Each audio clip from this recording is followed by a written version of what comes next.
نحمده ونصلي ونسلم على رسوله الكريم أما بعد فقد قال الله تبارك وتعالى في القرآن المجيد والفرقان الحميد أعوذ بالله من الشيطان الرجيم بسم الله الرحمن الرحيم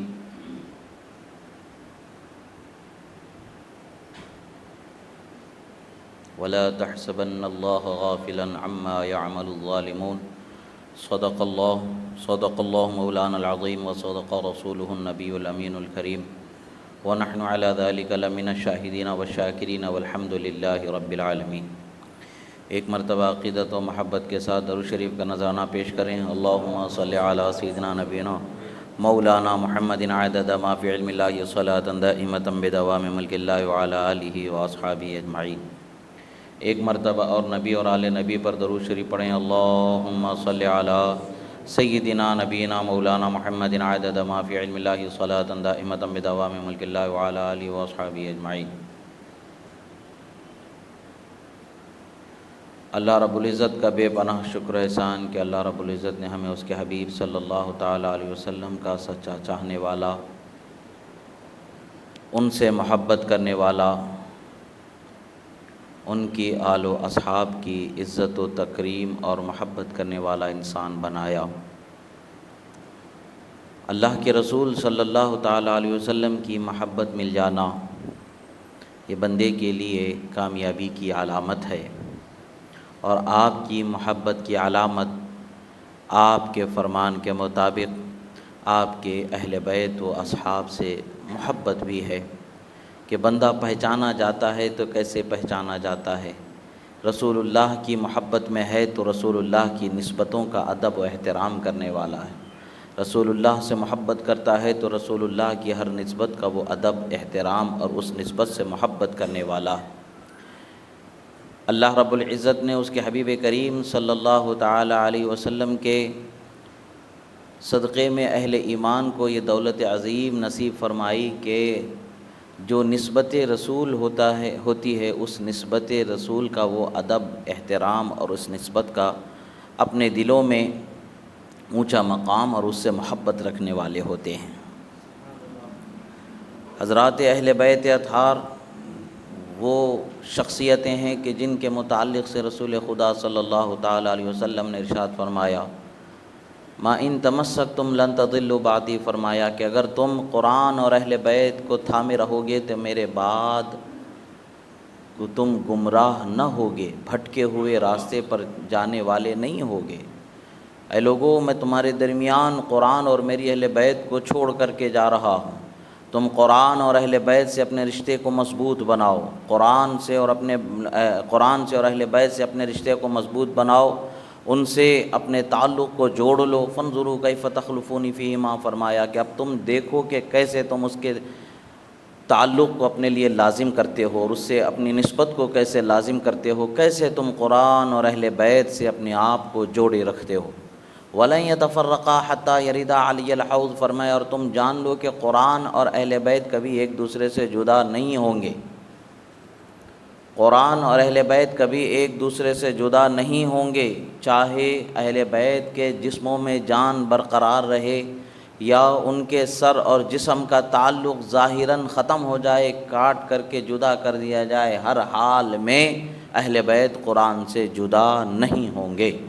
قرآن سے جڑے ہوئے ہوں گے، یہاں تک کہ وہ میدان حشر میں اٹھائے جائیں گے قرآن کے ساتھ، اور حوض کوثر پر قرآن کے ساتھ میں رسول اللہ صلی اللہ علیہ وسلم کے پاس پیش کیے جائیں گے۔ اور افسوس تو اس بات کا ہے کہ امت کو یہ ساری وصیتیں کرنے کے باوجود کچھ سرکش انسان کچھ ایسے نکلے کہ جنہوں نے اہل بیت کے دامن کو اپنے سے تعلق میں لانے، ان کے دامن کو تھامے رکھنے کے بجائے انہوں نے اہل بیت کی ذوات مبارکہ پر ظلم و ستم کے بازار کو گرم کر دیا۔ حکم تو تھا کہ اہل بیت کے ساتھ حسن سلوک کیا جائے، حکم تو تھا کہ اہل بیت کے ساتھ محبت کا طریقہ اپنایا جائے، حکم تو تھا کہ اہل بیت کے دامنوں کو محبت کے ساتھ اطاعت کے ساتھ تھامے رکھے، یعنی اللہ اور اس کے رسول کی محبت میں ان سے محبت کرنے والے ہو جائیں۔ ان کے بتائے ہوئے دینی راستے پر چلنے والے ہو جائیں۔ یہ حکم تھا، مگر باوجود اس کے کہ انہوں نے ظلم و ستم کے بازار کو گرم کر دیا۔ اہل بیت کی ذوات مبارکہ پر اس قدر ظلم کیا گیا، اس قدر ظلم کیا گیا کہ ظلم کو دیکھ کر کے جو سرکش شیاطین کی جو قوم ہوتی ہے، جسے جن کہا جاتا، وہ قوم بھی تڑپ کر کے رونے لگی۔ حضرت ام سلمہ رضی اللہ تعالی عنہا روایت فرماتی ہیں، سمعت الجن یبکین علی الحسین وسمعت الجن تنوح علی الحسین وہی یقولن ایھا القاتلون جہلا حسینا ابشروا بالعذاب والتنکیل۔ یہ آپ کی روایت البدایہ والنہایہ میں بھی ہے اور صواعق محرقہ میں بھی ہے۔ آپ فرماتی ہیں کہ میں نے رسول اللہ صلی اللہ تعالیٰ علیہ وسلم کے بعد میں ایک روایت میں یہ بھی آتا ہے کہ رسول اللہ صلی اللہ تعالیٰ علیہ وسلم کے وصال کے وقت پر جنوں کے رونے کی آواز کو سنا گیا تھا، جنوں کے رونے اور نوحہ کرنے کی آواز کو سنا گیا تھا، یعنی حد سے زیادہ رونے کے شور کو سنا گیا تھا۔ تو آپ فرماتی ہیں کہ اسی طریقے سے میں نے امام حسین شہید کربلا کی شہادت پر حد سے زیادہ رونے کی آواز کو میں نے سنا۔ وہ کیا ہے کہ جن رویا کرتے تھے اور ان کی آواز کو میں سنا کرتی تھی۔ جن کیا کہتے تھے اپنی آواز میں کہ اے حسین کے نادان قاتلو، تمہارے لیے سخت عبرتناک عذاب کی بشارت ہے، یعنی تم نے حسین کے مقام و مرتبہ جیسا خدا و رسول نے بتایا اس کے پہچانے بغیر تم نے ان کے ساتھ جو ظلم و زیادتی کی ہے، یہ ظلم و زیادتی کا انجام تمہارے ساتھ یہ ہوگا کہ کل قیامت کے دن تمہارے لیے دردناک سخت عذاب کا مژدہ سنایا گیا ہے۔ اور پھر کہتے ہیں کہ آسمان تمام ملائکہ تم پر بد دعائیں کرتے ہیں، آسمان کے تمام ملائکہ تم پر بد دعائیں کرتے ہیں، اور سب نبی و مرسل بھی تمہارے لیے بد دعائیں کرتے ہیں۔ اور سنو کہ تمہارا قد لعنتم علی لسان داؤد و موسیٰ و صاحب الانجیل، کہا کہ حضرت داؤد علی نبینا علیہ الصلاۃ والسلام اور حضرت موسیٰ علی نبینا علیہ الصلاۃ والسلام اور حضرت عیسیٰ علی نبینا علیہ الصلاۃ والسلام کے زمانے ہی میں تم لوگوں کے کرتوت پر ان پیغمبروں کی زبانی ہی لعنتیں برسائی گئی، یعنی جو امام حسین کے قاتل ہیں ان پر پہلے زمانے ہی میں لعنتیں برس چکی ہیں، ان پر پہلے ہی لعنتوں کو برسا دیا گیا ہے، ان پر پہلے ہی لعنتوں کو اتار دیا گیا ہے۔ یہ کیسی بدبخت قوم تھی کہ جن کے پیدا ہونے سے پہلے ان پر لعنت کو نازل کیا گیا۔ یہ بدبخت قوم ابن زیاد اور اس کے ہمنوا اور یزید، وہ لوگ جنہوں نے امام حسین کو قتل کیا ہے، ان لوگوں کی یہ عبرتناک سزا ہوگی کہ اللہ تعالیٰ کی بارگاہ سے دردناک عذاب ہوگا۔ اور پھر پہلے ہی ہمارے نبی کے آنے سے پہلے جو پیغمبروں کو اللہ نے بھیجا، ان پیغمبروں کی زبانی ان پر لعنت کو اللہ تعالیٰ نے جاری فرمایا۔ صواعق محرقہ میں بدایہ و نہایہ میں اس روایت کو ذکر کیا گیا۔ اور اسی طریقے سے ایک اور روایت ملتی ہے، امام ابو نعیم اور سر الشہادتین میں ایک روایت ملتی ہے کہ جن روتے ہوئے یہ کہتے ہیں الا یا عین فابتہی لی بجہد ومن یبکی علی الشہداء بعدی، کہتے ہیں کہ ہو سکے تو اے آنکھ رو لے، دل بھر کے رو لے، اب کون روئے گا پھر شہداء کے اوپر۔ پھر وہ کہتے ہیں کہ ظالم کے کھینچ کر لائی، پاس ظالم کے کھینچ کر لائے موت ان بے کسوں غریبوں کو۔ وہ کہا کرتے تھے کہ بے کسوں کو، غریبوں کو، یعنی غریب الوطن ہے، جن کا اپنا گاؤں نہیں ہے کوفہ، جو مدینے کے رہنے والے ہیں، اور ظالموں کے پاس ان کو موت لے کر آئی، یعنی قضا جو اللہ کا فیصلہ تھا وہ فیصلہ یہی تھا کہ شہادت ہونا تھا۔ موت کی جگہ اور موت کا وقت مقرر ہوتا ہے، موت اسی جگہ پر آتی ہے، اسی وقت پر آتی ہے، جس طریقے سے موت آنا مقرر ہوتا ہے اسی طریقے سے موت آتی ہے۔ ظالموں کے پاس گویا کہ موت انہیں کھینچ کر کے لائی، اگرچہ وہ یہاں والے نہیں تھے، وہ رہنے والے مدینے کے تھے۔ یہ جنوں کے رونے کی آواز، ان کے چیخ و پکار کرنے کی آوازوں کو سنا گیا، اور سننے کے بعد میں بتایا گیا کہ لوگوں نے اس چیز کو محفوظ رکھ لیا، اور آج ہمارے پاس وہ چیزیں پہنچی ہیں، آج ہمارے پاس یہ چیزیں پہنچی ہیں۔ پتہ یہی چلتا ہے کہ اللہ رب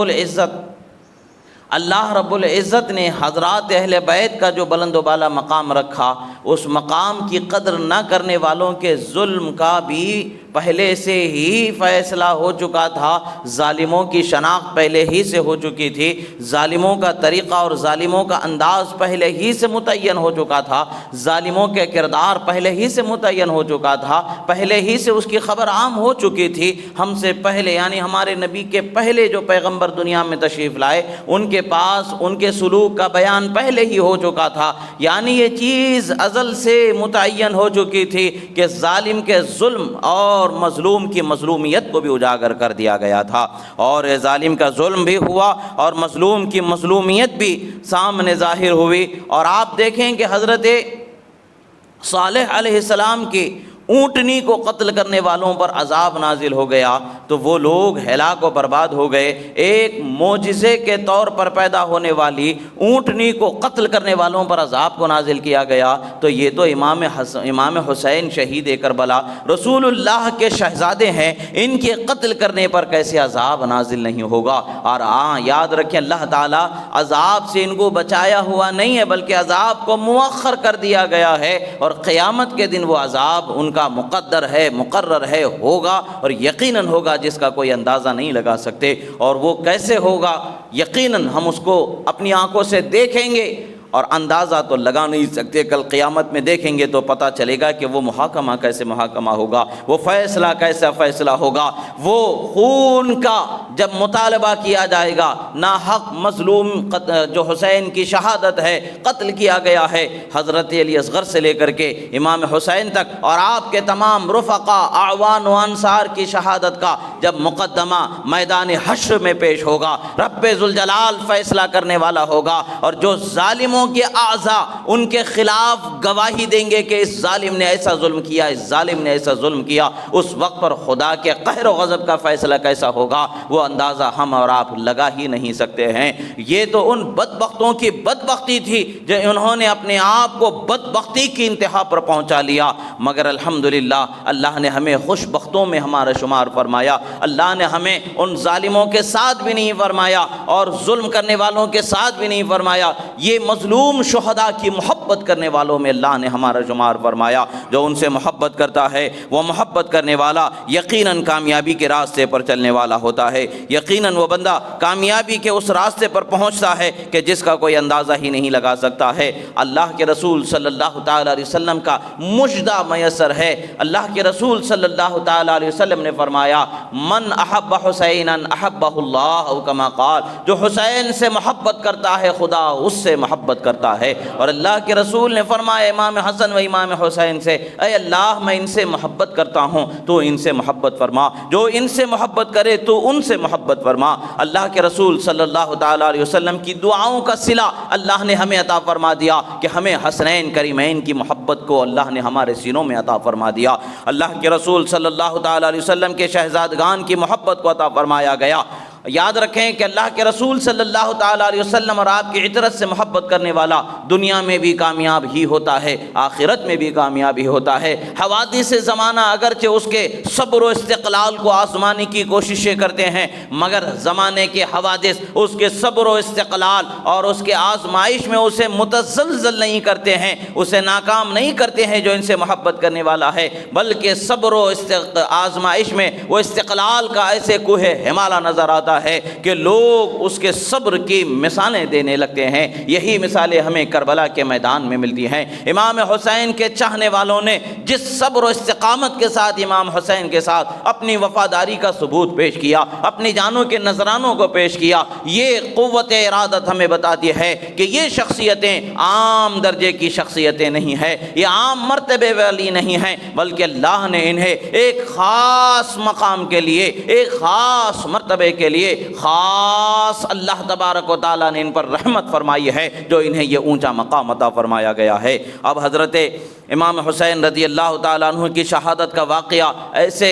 دل کو دہلا دینا والا واقعہ ہے کہ ہر ایک جس نے بھی سنا، جو وہاں حاضر تھا وہ بھی دہل گیا، جو حاضر نہیں تھا وہ بھی دہل گیا۔ ان دہل جانے والوں میں سے حضرت شیخ نصر اللہ ابن یحییٰ جو ثقات اور معتبرین میں ہیں، معتبر لوگوں میں جن کا شمار ہوتا ہے، جو ثقات میں جن کا شمار ہوتا ہے، کذاب جھوٹے لوگوں میں جن کا شمار نہیں ہوتا ہے، وہ فرماتے ہیں کہ میں نے ایک رات حضرت مولا علی شیر خدا کو اپنے خواب میں دیکھا، اور میں نے خواب میں دیکھا تو عرض کیا اے امیر المومنین ایک ماجرا تو ہمیں سمجھا دیں، ایک بات تو ہمیں سمجھا دیں۔ فتح مکہ کا وقت ہوا، آپ نے اعلان فرمایا تھا کہ ابو سفیان کے گھر میں جو داخل ہو گیا وہ امان پا گیا۔ یہ حضرت عباس رضی اللہ تعالیٰ عنہ نے رسول اللہ صلی اللہ تعالیٰ علیہ وسلم کے پاس ابو سفیان کو لے گئے اور انہوں نے وہاں پر اسلام قبول کر لیا تھا، اور رسول اللہ صلی اللہ تعالیٰ علیہ وسلم کی بارگاہ سے انہوں نے یہ خصوصیت چاہ لی تھی کہ میرے گھر میں جو داخل ہو جائے اسے امان دے دی جائے، تو یہ رسول اللہ نے انہیں وہ امان عطا فرما دی تھی۔ رسول اللہ کی عطا کردہ امان کا اعلان کرنے والی ذات حضرت مولا علی شیر خدا رضی اللہ تعالیٰ عنہ ہیں۔ انہوں نے اعلان فرمایا ابو سفیان کے گھر میں جو داخل ہو گیا اسے امان دے دی گئی ہے، یعنی اس کے ساتھ مواخذہ نہیں ہوگا۔ یہ کتنی بڑی نعمت ہے، یہ کتنا بڑا مرتبہ ہے جو عطا فرمایا گیا ہے۔ باوجود اس کے انہوں نے کہا کہ ایک وقت وہ تھا کہ فتح مکہ کے وقت پر آپ ان کے گھر میں داخل ہونے والوں کو امان عطا فرما رہے تھے۔ یہ کیا بات ہوئی کہ سفیانیوں نے آپ کی اولاد کو کربلا کے میدان میں شہید کر دیا۔ یہ حضرت نصر اللہ ابن یحییٰ جو ثقات ہیں وہ فرماتے ہیں آپ نے ان کو تو بہت بڑی بات ہے، ان کے گھر میں داخل ہونے والوں کو امان دے دیا تھا، انہی کی نسل سے یزید، اور یزید کے حواریوں نے آپ کے شہزادوں کو قتل کر دیا۔ یہ ایک ماجرا، یہ حکمت کیا ہے، یہ کیسا کیا معاملہ ہے، بات ہماری سمجھ سے بالا تر ہے۔ حضرت مولا علی شیر خدا رضی اللہ تعالیٰ عنہ نے اس کا جواب ارشاد فرمایا کہ آپ نے فرمایا کہ جاؤ، ایک شاعر ہیں جو ابھی انہوں نے ان اشعار کو کہا ہے، ان اشعار کے کہنے والے شاعر کے پاس جاؤ اور ان کو یہ کہنا اور پوچھنا کہ بتاؤ ابن سیفی ایک شاعر گزرے ہیں، ابن سیفی انہوں نے اشعار کہے ہیں، یعنی معاملہ کیا ہے، ابن سیفی شاعر رات کے اندھیرے میں ان کو کربلا کے واقعات نے جب بے چین کر دیا تو ان کی زبان سے چند اشعار نکل گئے۔ ابن سیفی کے وہ اشعار نہ انہوں نے کسی مجمع میں سنایا تھا، نہ اپنے گھر میں اپنی بیوی بچوں کے سامنے سنایا تھا، بس صرف تنہائی میں جو اہل بیت کی محبت میں بے چین ہو گئے تو بے چین دل سے چند سچی باتوں کو انہوں نے اشعار کے موتیوں میں پرو دیا۔ اس اشعار کے موتیوں میں پرو دیا جانا صرف ان کو معلوم ہے اور ان کی تنہائی کو معلوم ہے، کوئی دوسرا کوئی تیسرا شخص وہاں پر موجود نہیں ہے۔ حضرت مولا علی نے خواب میں حضرت شیخ نصر اللہ ابن یحییٰ سے کہا ابن سیفی کے پاس کیا تم نے ابن سیفی کے اشعار کو سنا ہے؟ وہ کہتے ہیں حضور میں کیا جانوں، میں نے تو کچھ نہیں سنا ہے۔ کہتے ہیں جاؤ ابن سیفی سے اور انہیں میرا سلام کہنا اور ان سے کہنا کہ وہ اشعار سنائیں، ان سے وہ اشعار سن لینا، تمہیں اس معاملے کا جواب تمہیں عطا فرما دیا جائے گا۔ یعنی سوال کیا تھا کہ گھر میں داخل ہونے والوں کو امان دے دی گئی، جن کے گھر میں داخل لوگوں کو امان ملی ان گھر والوں ہی کی اولاد نے آپ کے اولاد پر ظلم و ستم کیا۔ آپ نے اعلان کر کے امان عطا فرمائی تھی، آپ کی اولاد پر ان کی اولاد نے ظلم کیا، یزید نے ظلم کیا ہے۔ یہ ماجرا کیا ہے سمجھ میں نہیں آتا ہے۔ تو اس ماجرے کا بیان، اس ماجرے کا مفہوم، جو اس ماجرے کی وضاحت ہے وہ ابن سیفی کے اشعار سے ملتی ہے۔ ابن سیفی کے اشعار کو سن لو، تمہیں اس کا جواب مل جائے گا۔ یہ رات کے اندھیرے میں وہاں جاتے ہیں اور ان کے پاس پہنچتے ہیں، آواز دیتے ہیں، جس وقت پر خواب میں دیکھا اسی وقت پر اٹھتے ہیں، چلے جاتے ہیں، دروازے پر دستک دیتے ہیں۔ ابن سیفی دروازہ کھولتے ہیں، پوچھتے ہیں کیا معاملہ ہے، کیسے آنا ہوا؟ آپ کہتے ہیں کہ آپ پر حضرت مولا علی نے سلام پیش کیا ہے اور کہا ہے کہ وہ اشعار سنائیں جن اشعار کو آپ نے ابھی کہے ہیں۔ حضرت ابن سیفی رونے لگتے ہیں اور ہچکیاں بن جاتی ہیں۔ وہ کہتے ہیں کہ میں نے یہ اشعار تو صرف اپنے تنہائی میں کہے ہیں، کسی کے سامنے سنایا بھی نہیں ہے، تو یہ اشعار کی خبر کیسے ایسے مشتہر ہو گئی؟ کہتے ہیں کہ میں نے خواب میں دیکھا۔ وہ اشعار کیا ہے تو وہ سنانے لگتے ہیں، مکان ملکنا فکان العفو منا سجیہ فلما ملکتم سال بالدم ابتح، فرماتے ہیں جب ہم نے تم پر غلبہ پایا تھا، قبضہ پایا تھا، تو ہم نے تم کو معاف کر دیا جو ہماری روش ہے، اور جب تم نے ہم پر قبضہ پایا، ہم پر غلبہ پایا، تو تم نے ہمارے خون کو بہا دیا۔ اور پھر اس کے بعد میں کہا وَحَلَلْتُمْ قَتْلَ الْأُسَارَى وَطَالَمَا غَدَوْنَا عَلَى الْأَسْرَى فنعفو ونصفح فرماتے ہیں کہ سنو، جب بھی تم نے ہمارے قیدیوں کو تم نے قتل کرنے کا حکم دیا، ہمارے قیدیوں کو تم نے قتل کر دیا، اور ہم نے جب بھی تمہارے قیدیوں کے سامنے سے گزرے، ہم نے جب بھی تمہارے قیدیوں کے سامنے سے گزرنا ہوا، ہم نے تمہارے قیدیوں کو معاف کرنا ہمارا طریقہ رہا۔ یہ بتاتے ہیں وَپھر حَسْبُكُمْ هَذَا التَّفَاوُتُ بَيْنَنَا وَكُلُّ إِنَاءٍ بِالَّذِي فِيهِ يَنضَحُ، فرماتے ہیں کہ سنو کہ تمہارے اور ہمارے درمیان یہ جو فرق ہے، عفو و درگزر اور خون کا بہانا، ایک چیز ہے معاف کر دینا، ایک چیز ہے خون کا بہا دینا، ایک چیز ہے جان بخشی کر دینا، ایک چیز ہے جان کو برباد کر دینا، قتل کر دینا، ایک چیز ہے۔ تم نے جب حکومت پائی تو جانوں کو بخشی نہیں کی بلکہ تم نے قتل کر دیا، ہم نے جب حکومت پائی تو تمہاری جان بخشی کرتے رہے۔ جان بخش دینا، معاف کر دینا، یہ ہمارا شیوا ہے۔ قتل کر دینا، بے گناہوں پر ظلم کرنا، یہ تمہارا شیوا ہے۔ تمہارے اور ہمارے درمیان یہی فرق کافی ہے۔ یہ فرق کو بیان کیا گیا، اور یہ معاملہ نور الابصار میں اس روایت کو ذکر کیا گیا ہے۔ یہ معاملات کو جب لوگوں کے سامنے آج بھی ہم دیکھتے ہیں، سنتے ہیں، تو ذہن اور دل کچھ وقت کے لیے، کچھ لمحے کے لیے پریشان ہو جاتا ہے کہ آخر کیا معاملہ ہو سکتا ہے، اس قدر حسد کسی کو کیسے ہو سکتا ہے، اس قدر ظلم کی انتہا کو کوئی کیسے پہنچ سکتا ہے۔ حقیقت تو ہے، حقیقت کو جھٹلایا نہیں جا سکتا۔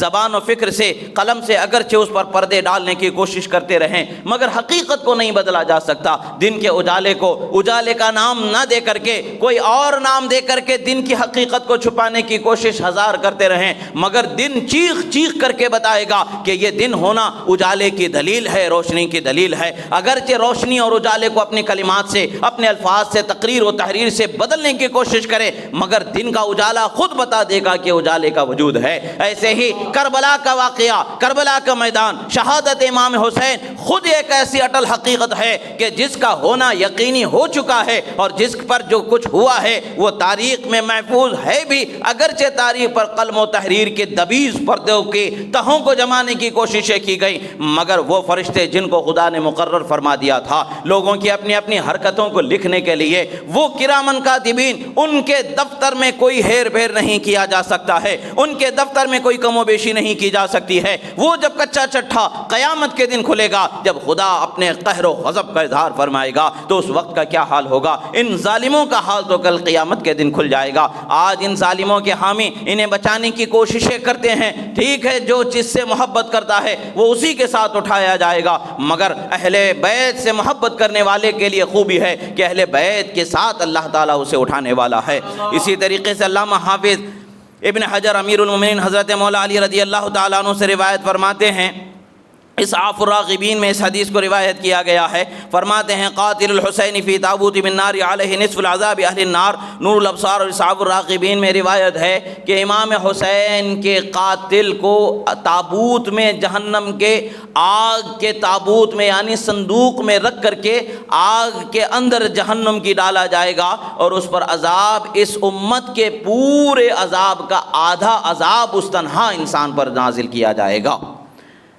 جب ایسے عذاب نازل ہونے کی بشارتیں، ایسے بھیانک وعیدیں ہمارے سامنے موجود ہیں، پھر بھی ان کو بچانے کی کوششیں کی جاتی ہیں، ان کی حمایتیں کرنے کی کوششیں کرتے ہیں۔ ٹھیک ہے، جو جس کو چاہتا ہے وہ اسے چاہے، وہ اس کے معاملے میں رہے، ہمیں اس سے غرض نہیں ہے۔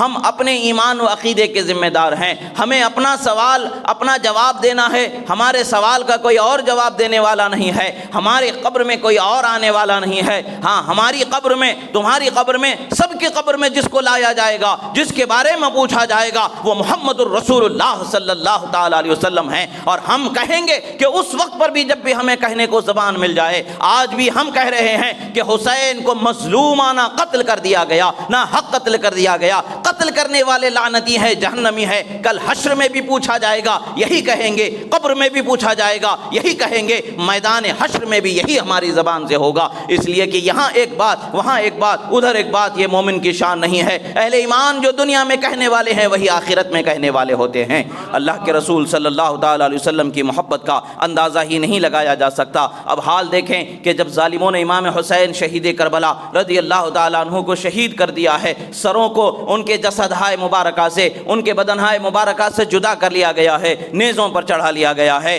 اس میں نیزوں پر چڑھایا گیا کل 72 کم و بیش شہداء کی جو تعداد ہے، ان میں سے 20 یا 23 خاندان بنی ہاشم یعنی رسول اللہ کے خاندان کے افراد تھے جن کو شہید کر دیا گیا، اور ان کے نیزوں پر ان کے سروں کو چڑھا دیا گیا۔ 13 سر جو نیزوں پر لگائے گئے تھے وہ بنو کندہ کے پاس تھے، اور اس کا سردار قیس ابن اشعث تھا، اور یہ جادہ بنت اشعث کا بھائی ہے، یہ قیس ابن اشعث ہے، یہ اسی کا معاملہ ہے، اس کے ہاتھ میں ہے۔ اور پھر 20 سر بنو حوازن کے پاس تھے جس کا سردار شمر ذی الجوشن تھا، پھر 17 سر بنو تمیم اور 16 سر بنو اسد اور 7 سر بنو مزہج کے پاس تھے۔ تاریخ ابن اسیر میں اس کی تفصیل ملتی ہے کہ سروں کو الگ الگ اپنے اپنے قبیلوں کے اعتبار سے اتنے سر میں اٹھاؤں گا، اتنے سر میں اٹھاؤں گا۔ افسوس کی بات ہے کہ یہ مظلومانہ جن کا قتل کیا گیا ہے، آل رسول اور آل رسول کے اعوان و انصار جن میں صحابہ بھی ہیں، تابعین بھی ہیں، اہل بیت اطہار ہیں، چھوٹے بچے بھی ہیں، بڑے بھی ہیں، بوڑھے بھی ہیں، جوان بھی ہیں، ان کے سروں کو نیزوں پر چڑھا کر کے لے جایا جا رہا ہے۔ اور میدان میں ظالموں نے اپنے لاشوں کو تو دفن کر لیا تھا، ظالموں نے اپنے لاشوں کو تو دفن کر لیا تھا، ان پر نماز جنازہ بھی انہوں نے پڑھ لیا تھا۔ ان کے 1000 مرتبہ، لاکھ مرتبہ، کروڑ مرتبہ نماز جنازہ پڑھنے سے بھی کیا ان کے جنازوں کو فرق ملنے والا ہے؟ کیا وہ بخشے جائیں گے؟ وعید تو سنا دی گئی ہے، امام حسین کے قاتلوں پر عذاب، امت کے عذاب کا آدھا عذاب ان پر نازل کیا جائے گا۔ 1000 نماز جنازہ پڑھ لو، فرق نہیں آنے والا ہے، بخشش و مغفرت نہیں ہونے والی ہے، اس لیے کہ قتل ان کو کیا گیا ہے جنہیں رسول اللہ نے سیدہ شباب اہل الجنہ فرمایا تھا، جنتی نوجوانوں کے سردار جن کو رسول اللہ نے فرمایا تھا، ان کو قتل کیا گیا ہے اور ظالمانہ دھوکہ دہی کے ساتھ قتل کیا گیا ہے۔ اس کا انتظام اللہ تبارک و تعالی قیامت میں فرمائے گا۔ اب جب جسدہائے مبارکہ کو زمین پر بے گور و کفن ڈالا گیا ہے، ان کے جسموں سے کپڑوں کو نکال لیا گیا ہے، امام حسین شہید کربلا رضی اللہ تعالیٰ عنہ کے جسم مبارک پر گھوڑوں کو دوڑا دیا گیا ہے، اور آپ کے جسم مبارک پر گھوڑوں کو ایسا دوڑایا گیا کہ جس کا کوئی ہڈی سلامت باقی نہ بچے، اس طریقے سے ہر ہڈی کو چور چور کر دیا گیا۔ آپ تنہا نہیں، آپ کے ساتھ جتنے لوگ شہید ہوئے ہیں تمام شہداء کی لاش ہائے مبارکہ پر اسی طریقے سے دوڑایا گیا ہے۔ اور جان لیں اس وقت پر کیا حال ہوگا جب آپ کے خاندان کے افراد کے سامنے یہ حرکتیں کی جا رہی ہوں گی۔ وہ سب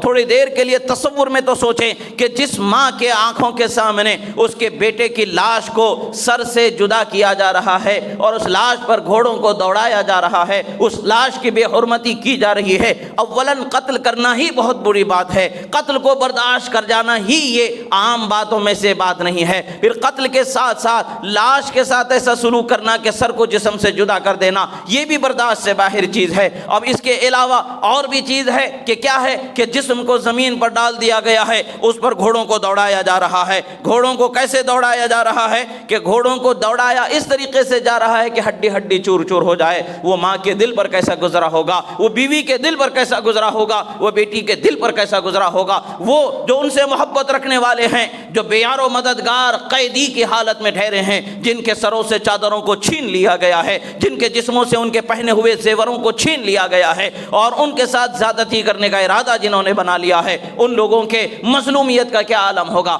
آج زبان سے کہنا کہ ایسا نہیں ہوا وہ ہوگا، ویسا نہیں ہوا ہوگا، ایسا ہوگا ویسا ہوگا، یہ ساری باتیں تو ایک طرف ہیں، مگر حقیقت سے کسی کو انکار نہیں ہے۔ جس ماں کے سامنے بیٹے کو قتل کیا گیا ہے، اس قتل کا درد اس ماں سے زیادہ کوئی نہیں جان سکتا ہے، اور جس بیوی کے سامنے اس کے شوہر کو قتل کر دیا گیا ہے، اس سچی بیوی سے زیادہ کوئی دوسرا اس کے درد کو محسوس نہیں کر سکتا ہے۔ ایسے ہی خاندان نبوت کے چشم و چراغ کے ساتھ جو ظلم کیا گیا ہے، بھلا کسی سے یہ امید کی جا سکتی ہے؟ نہیں کی جا سکتی ہے۔ اب پھر قیدیوں کی حالتوں میں زنجیروں کے ساتھ ہاتھوں کو باندھ کر کے اس میدان سے ان خواتین کو لے جایا جا رہا ہے، اس میدان سے ان خاتون کو اور چھوٹے بچوں کو بیمار ابن عابد زین العابدین کو لے کر کے جا رہے ہیں۔ تو جب لاشوں کے قریب پہنچے ہوں گے تو ان ماؤں کی کیا حالت ہوئی ہوگی، ان بیویوں کی کیا حالت ہوئی ہوگی، ان بہنوں کی کیا حالت ہوئی ہوگی، ان بچوں کی کیا حالت ہوئی ہوگی جنہوں نے بے گور و کفن اپنے بڑوں کے بزرگوں کے لاشوں کو دیکھا ہوگا۔ خدا کی پناہ حضرت بی بی زینب رضی اللہ تعالیٰ عنہ کے کلمات کو تاریخ نے قلم عالم بند کر لیا ہے۔ البدایہ والنہایہ اور تاریخ طبری میں یہ روایت ملتی ہے، جیسے ہی حضرت بی بی زینب وہاں سے گزرتی ہیں، آپ چیختی ہیں یا محمدہ یا محمدہ فرماتی، اے اللہ کے رسول، اے اللہ کے رسول ہماری خبر لیجئے، صلی علیک اللہ و ملک السماء، خدا نے آپ پر درود بھیجا، فرشتوں نے آپ پر درود بھیجا، وہذا حسین بالعراء مزمل بالدماء، کہا کہ یہ حسین ہے جو بے گور و کفن یہاں پڑے ہوئے ہیں اور اپنے خون میں لپٹے ہوئے ہیں یا رسول اللہ۔ یہ تڑپ کی جو صدا گونجی ہوگی، خدا کی قسم یہ صدا قیامت تک کی اس کی باز گشت کی حقیقت کو سناتی رہے گی، اور قیامت میں اس کا فیصلہ ہوگا کہ کیسے اس کا فیصلہ کیا جائے گا۔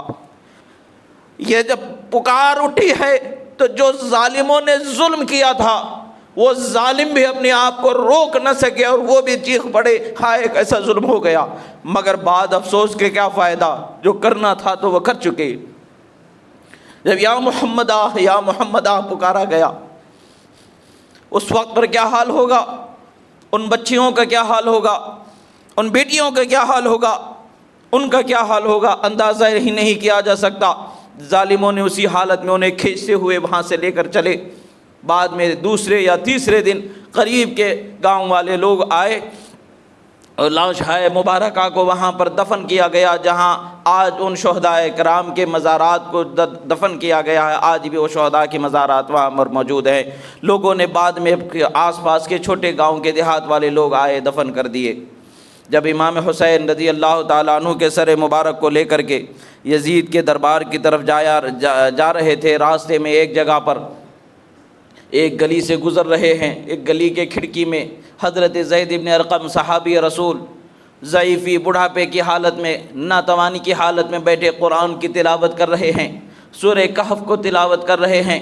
اس لیے کہ جمعہ کے دن سورہ کہف کی تلاوت کرنا سنتوں میں سے ہے، اس کی فضیلتوں میں سے ہے۔ جمعہ کے دن سورہ کہف کی تلاوت کرنا ہے، تو جمعہ کا دن ہو یا کوئی اور بھی دن ہو، سورہ کہف کی تلاوت کرنا زیادہ فضیلت کی یعنی برکت ثواب کی ہے۔ ایسے ہی وہ سورہ کہف کی بھی تلاوت ہو سکتی ہے جیسا بھی ان کو امن ہوا، اور روزمرہ کی تلاوت میں جیسے ہوتی ہے۔ بہرحال آپ اس آیت پر پہنچے، ام حسبت ان اصحاب الکہف والرقیم کانوا من آیاتنا عجبا،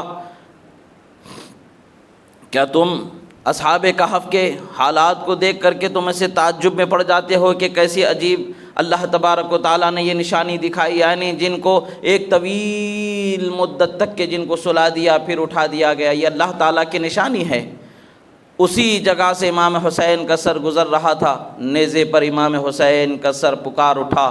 بل اعجبوا من ھذا قتلی وحملی، فرمایا بلکہ تعجب کی بات تو اس سے زیادہ یہ ہے کہ مجھے قتل بھی کیا گیا ہے اور میرے سر کو نیزے پر اٹھا کے پھرایا جا رہا ہے۔ تاریخ دمشق میں ایک اور روایت ملتی ہے کہ اس وقت پر آپ فَسَيَكْفِيكَهُمُ اللَّهُ وَهُوَ السَّمِيعُ الْعَلِيمُ، فرماتے ہیں اللہ ہی کافی ہے ہمارے لیے، اور اللہ تعالیٰ ہی ہے سننے والا اور علم والا، جاننے والا۔ یہ قرآن کی آیت کی تلاوت کرنا اور اپنے قصے کا اس سے بھی زیادہ تعجب خیز ہونا بتانا، یہ بتاتا ہے کہ رسول اللہ کا فرمان حق ہے۔ رسول اللہ نے فرمایا لن یتفرقا حتی یردا علی الحوض، میری اہل بیت قرآن سے کبھی جدا نہ ہوگی یہاں تک کہ وہ حوض کوثر پر میرے پاس پہنچائی جائے۔ یعنی سر جسم سے لگا ہوا ہو یا جسم سے روح نکل چکی ہو، کسی بھی حالت میں اہل بیت قرآن سے جدا نہیں ہوتے ہیں، قرآن ان سے جدا نہیں ہوتا ہے۔ وہ زندہ ہو کر کے بھی قرآن کی حفاظت و تلاوت کرنے والے ہوتے ہیں، وہ دنیا سے رخصت ہو کر کے بھی قرآن کی حفاظت و تلاوت کرنے والے ہوتے ہیں۔ امام حسین شہید کربلا رضی اللہ تعالیٰ عنہ کی شان ہے۔ جب آپ کے سر کو ابن زیاد کے سامنے لایا گیا، ابن زیاد کے ہاتھ میں ایک چھڑی تھی، وہ چھڑی لے کر کے امام حسین کے ہونٹوں پر اور دانتوں پر اسے مار رہا تھا، مارتا ہوا کہہ رہا تھا کہ خدا کی قسم اس سے زیادہ حسین چہرہ میں نے آج تک نہیں دیکھا، ہو بھی کیسے سکتا ہے، ہو بھی کیسے سکتا ہے۔ وہ شہزادہ رسول ہیں جن کا چہرہ رسول اللہ کی ذات سے مشابہ رکھتا ہے، رسول اللہ کی شباہت جن کو حاصل ہوئی ہے، ہم شبیہ پیغمبر ہیں، ان سے زیادہ شباہت والا چہرہ روئے زمین پر اس وقت پر کوئی اور چہرہ ہی نہیں تھا۔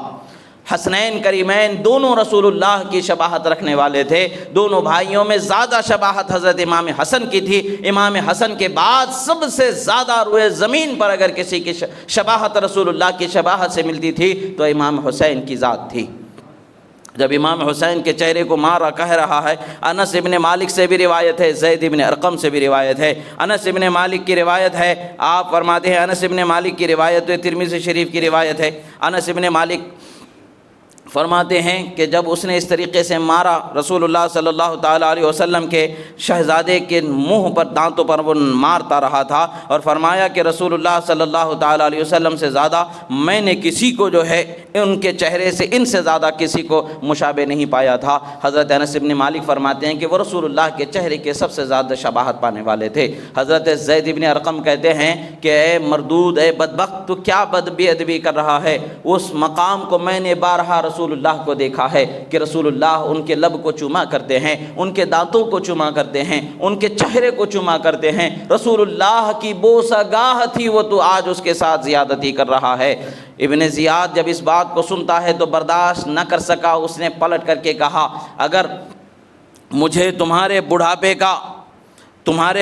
کا خیال نہ ہوتا تو میں تمہیں ضرور قتل کر دیتا۔ مجھے تمہارے بڑھاپے کا خیال ہے، یہی وجہ ہے کہ میں نے تمہیں چھوڑ دیا ہے، ورنہ میں تمہیں قتل کر دیتا۔ حضرت زید بن ارقم کو کسی کے قتل ہونے کے کیا خوف ہوگا؟ اس سے بڑا کیا ان کو غم ہوگا کہ شہزادہ رسول کو قتل کر دیا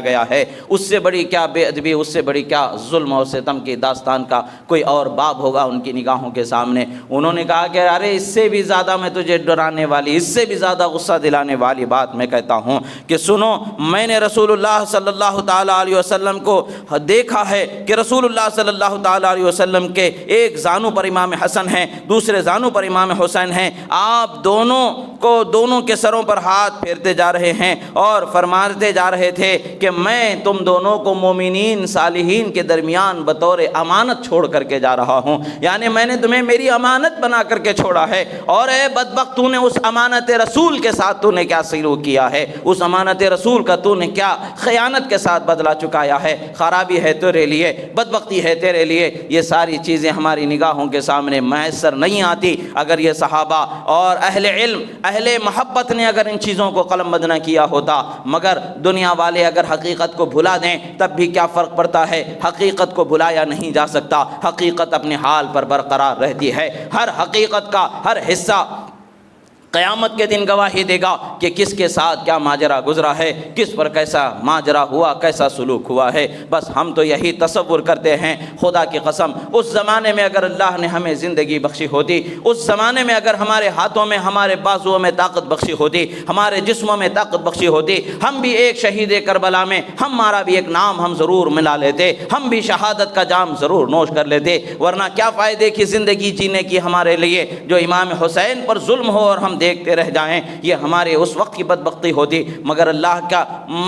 اللہ کی مرضی، اللہ کا جیسا ارادہ، اس نے ہمیں آج کی زندگی بخشی ہے۔ آج بھی اگر یہ زندگی ہے تو حسین کی محبت میں زندگی کو گزارنا چاہیے، آج بھی یہ زندگی ملی ہے تو حسین کی عقیدت میں زندگی کو گزارنا چاہیے۔ مگر حسین کی محبت میں، حسین کی عقیدت میں اپنے آپ کو حدود شرع سے پار کرتے ہوئے، گناہوں کے راستے پر چلتے ہوئے اپنی جانوں پر ظلم کرنا، یہ ہمارا شیوا نہیں ہے۔ ہم امام حسین کی محبت میں تڑپتے ضرور ہیں مگر اپنی جانوں پر ظلم نہیں کرتے ہیں۔ ہم ان کی محبت میں جیتے ضرور ہیں، ان کی محبت کے بغیر ہماری زندگی نہیں ہے۔ یہی ہماری آرزو بھی ہے کہ خدا جب ہمیں دنیا سے اٹھائے تو ان کی محبت میں ان کے نانا کا کلمہ ہماری زبان پر جاری فرما کر کے اٹھائے، ایمان کی حالت میں دنیا سے اٹھائے۔ اللہ رب العزت سے دعا ہے جو کہا گیا سنا گیا، کہنے میں سننے میں جو غلطی ہوئی اللہ تعالیٰ اسے معاف فرمائے، جو حق و صحیح کہا گیا اللہ تعالیٰ اسے قبول فرمائے۔ پروردگار ہمارے سینوں میں تیرے حبیب صلی اللہ علیہ وسلم کے اہل بیت کی محبت عطا فرما، ان کی عظمت عطا فرما، ان کا احترام عطا فرما، مودت عطا فرما،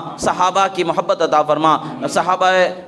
صحابہ کبار کی محبت عطا فرما، ہر صحابی کی محبت و ادب و احترام عطا فرما۔ پروردگار ہمیں بے ادبی سے محفوظ فرما، اولیاء صالحین کی بے ادبی سے محفوظ فرما۔ پروردگار ہمیں دنیا میں ایمان پر قائم فرما، دنیا سے ایمان سے جانا نصیب فرما۔ جو بیمار ہیں شفا عطا فرما، جو پریشان ہیں بے روزگار ہیں برسر روزگار فرما، مظلوم